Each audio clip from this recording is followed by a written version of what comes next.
औज़ुबिल्लाहि मिनश्शैतानिर्रजीम बिस्मिल्लाहिर्रहमानिर्रहीम। मेरा नाम है फैज़ान हुसैन, कराची नौजवान तहरीक का चेयर। आज हम लोग मौजूद हैं north Karachi sector 5L near government degree boys college के पास। क्लासरूम और कॉलेज का स्ट्रक्चर आप लोगों के सामने है। मुझसे पूछा जाता है अक्सर कि फैज़ान भाई आप तालीम के लिए क्या इक़दाम उठाएंगे, तो मेरा भी आप लोगों से एक सवाल है कि सिंध गवर्नमेंट से कभी आपने ये सवाल क्यों नहीं उठाया। इस कॉलेज का स्ट्रक्चर आप लोगों के सामने है। क्लास के अंदर सीट्स नहीं है, ब्लैक बोर्ड्स नहीं है, के इलेक्ट्रिक का सामान नहीं है, फैन नहीं है, कुछ नहीं है। आखिर यहाँ का जो स्टाफ था तकरीबन 19 लोगों पे मुश्तमिल है, जिसके अंदर प्रोफेसर, लेक्चरर, टीचर सारी चीज़ें मौजूद थी। अगर वो स्टाफ था तो ये सारी चीज़ें गायब कैसे हुई। आज हम टाइम नोट करें, आप 11 बजे इस कॉलेज के अंदर मौजूद हैं, जिसमें ना कोई बच्चा है, ना कोई स्टाफ है, कोई मौजूद नहीं है, सिर्फ और सिर्फ यहाँ पे चौकीदार मौजूद है। सवाल ये पैदा होता है कि वो प्रोफेसर, वो टीचर्स, उनका दिल इस बात पे कैसे मुतमईन हो जाता है कि वो घर बैठे ये जो इनको पे मिलती है ये हलाल समझ के अपने पास रख लेते हैं। आखिर ऐसी क्या वजूहात है जो सिंध गवर्नमेंट ने अपनी आंखों पे पट्टियां बांधी हुई है, जो 7 से 8 लाख रुपए महीने की तनख्वाह पे कर रही है। आखिर एजुकेशन का कोई डिपार्टमेंट तो होगा जो चेक एंड बैलेंस करता होगा, आखिर इसको चेक क्यों नहीं किया गया।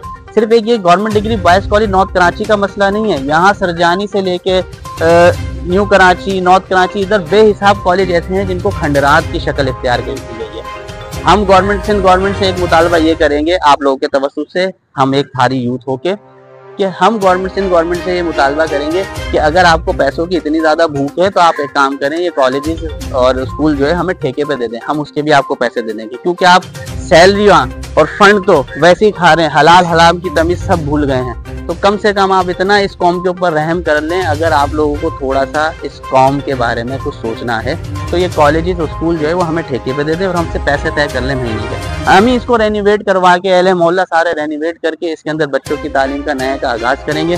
देखें, जज्बा भी है, नए हुनरमंद लड़के भी हैं और क्या कहते हैं, तमाम लोग हमारे साथ कोऑपरेट करने को तैयार भी हैं। लेकिन सिंध गवर्नमेंट अगर इसके ऊपर थोड़ा सा फोकस कर ले कि अगर उनको पैसों की इतनी ज़्यादा नीड है कि जिसकी वजह से उनको ना एजुकेशन का फंड नज़र आ रहा है, ना टीचर्स जो आ रहे हैं वो घर बैठे तनख्वाह ले रहे हैं, यहाँ का स्टाफ गायब है।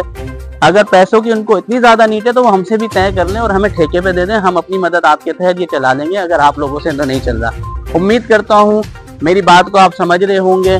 कुछ दिन पहले एक तराने के ऊपर इशू उठता है कि तराने की बेइज्जती हुई और खड़े नहीं हुए अगवानी जो कौंसलेट वाले थे वो। बिल्कुल मैं भी इस बात की मज़ामत करता हूँ कि कौमी तराने के ऊपर बिल्कुल खड़ा होना चाहिए था।